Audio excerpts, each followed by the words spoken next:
ETF index mutual funds నేర్చుకుని stock మార్కెట్లో రాణించాలనుకుంటున్నారా? వెంటనే ఈ నెంబర్కి కాల్ చేయండి. నమస్తే, welcome back to Suman TV. ప్రస్తుతం మనతో పాటు ఉన్నారు అనలిస్ట్ మందరి కృష్ణారెడ్డి గారు. నమస్తే సార్. నమస్తే అమ్మా. సార్, విడాకుల మంజూరుపై ముంబై హైకోర్టు ఇచ్చినటువంటి తీర్పు, ఒక్కసారి దాని గురించి మాట్లాడుకుంటే.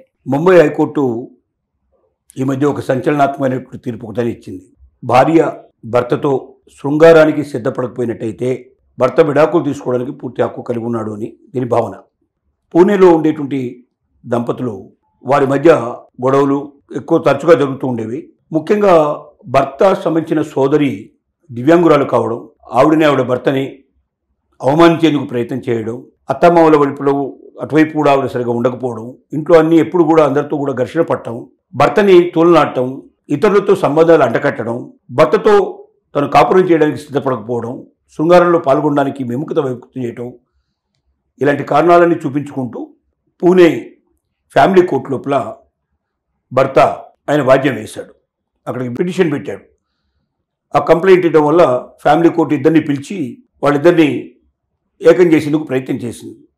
కానీ కారణాలన్నీ చూసిన తర్వాత భర్త స్నేహితులు కూడా చాలామంది వాళ్ళ ముందరే ఈవిడ భర్తని చాలా అసహ్యంగా మాట్లాడడం, తోలనాడటం, అతనితో ఉండడం కన్నా ఉండకపోవడమే జీవితంలో మంచిదని చెప్పడం, అతనితో తను ఎప్పుడు జీవితంలో శృంగారంలో పాల్గొనని చెప్పి ఖచ్చితంగా చెప్పడం, ఇలాంటి విషయాలు సాక్ష్యాలు చాలా ఉన్నాయి.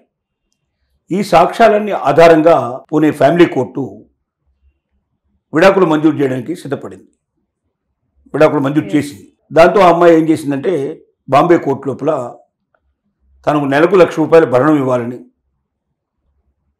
తను చాలా అమాయకురాలని, తనకు భర్త మీద ప్రేమాభిమానాలు చాలా ఉన్నాయని, కానీ అత్తమామలు, ఆడపడుచు వీళ్ళందరి యొక్క ప్రమేయం వల్ల తను పుట్టింటికి వెళ్ళిపోయారని, ఇక్కడ ఉండగలిగే పరిస్థితి లేదని, నన్ను దూరంగా ఉండమంటున్నారు కాబట్టి నాకు విడాకులు ఇవ్వమని చెప్తుంది కాబట్టి విడాకులు మంజూరు చేసినప్పుడు నాకు భరణం రావాలి, నాకు నెలకు ₹1,00,000 భరణం ఇవ్వమని చెప్పి అడగడం జరిగింది. బాంబే కోర్టు ఇచ్చినటువంటి తీర్పులో ఏం చెప్పారంటే, భర్తతో నువ్వు శృంగారానికి సిద్ధం కావడం లేదు కాబట్టి, నువ్వు శృంగారం వద్దంటున్నావు కాబట్టి, మరి భార్యాభర్తల మధ్య వివాహ బంధం అనేది, శృంగారం అనేది ఒక ముఖ్యమైన అంశం. దాంట్లోపల ఇద్దరు కలిసి కాపురం చేయడం, సంతానం ద్వారా వారి యొక్క వంశాన్ని అభివృద్ధి పరచడం, ఇవన్నీ కూడా మన భారతీయ సాంప్రదాయంలో ఒక భాగం.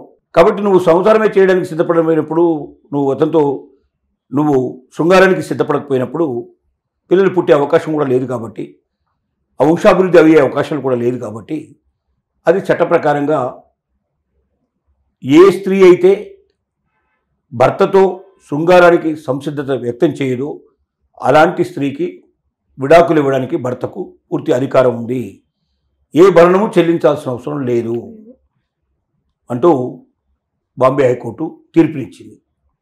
ఈ తీర్పు ఒక రకమైన సంచలనమైన తీర్పే.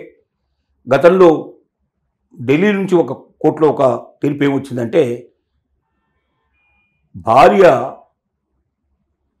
భర్తకు సంబంధించినటువంటి, అంటే భార్య తన అత్తమామలు తమతో పాటుగా ఉండకూడదని వాళ్ళని వదిలించుకోవాలని ప్రయత్నం చేసి, వాళ్ళని తిట్టడం కానీ, విమర్శించడం కానీ, లేక బాధ పెట్టడం కానీ, భయపెట్టడం కానీ చేసి దూరంగా పంపాలని ప్రయత్నం చేసి, తన భర్తకి తన భర్త తల్లిదండ్రుల మధ్యలో దూరం పెంచాలని ప్రయత్నం చేసినట్టయితే, అలాంటి భార్యకి ₹1 భరణం ఇవ్వకుండా వెంటనే తక్షణం విడాకులు మంజూరు చేయాలని చెప్పి సుప్రీంకోర్టులో ఒక జడ్జిమెంట్ వచ్చింది ఆ మధ్యకాలంలో.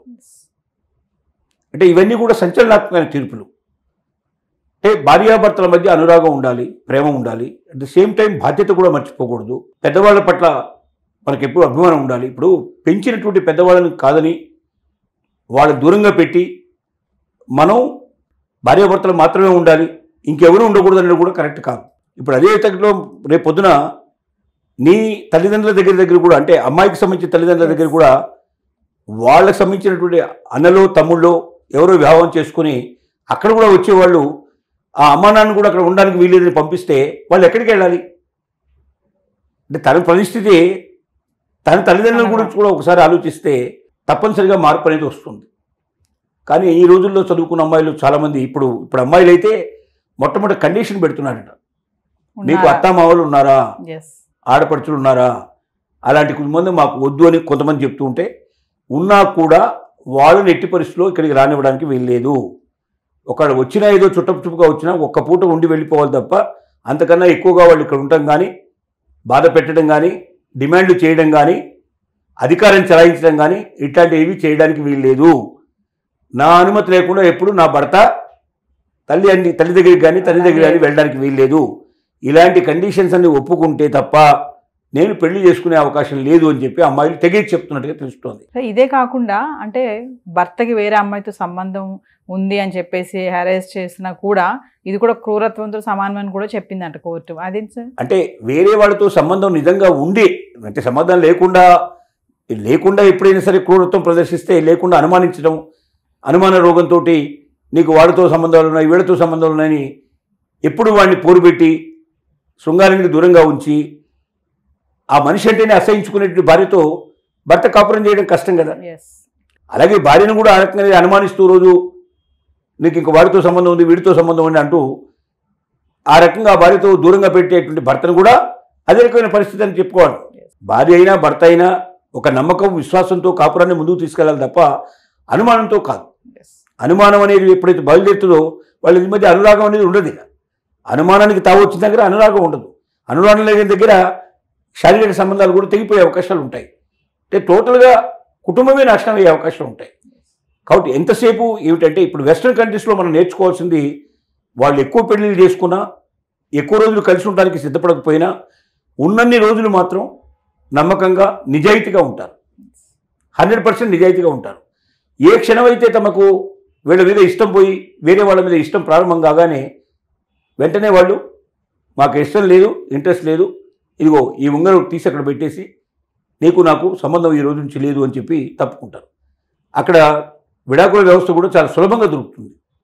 ఆన్లైన్లో కూడా దొరికే అవకాశాలు ఉన్నాయి. వాళ్ళు వెళ్ళి అటెండ్ కావాల్సిన అవసరం కూడా లేదు. వాళ్ళు అప్లై చేసుకుంటే, ఇద్దరు కలిసి అప్లై చేసుకుంటే వెంటనే వారాల్లోనే వాళ్ళకు విడాకులు మంజూరు అవుతాయి. అది అంత సులభమైన వ్యవస్థ తయారు చేసుకున్నారు. ఇష్టం లేని వాళ్ళు బలవంతంగా కలిసి ఉండటం అనేది నరకమే. కానీ కలిసి ఉండాలనుకున్నప్పుడు మాత్రం ఇష్టాన్ని పెంచుకోవాలి.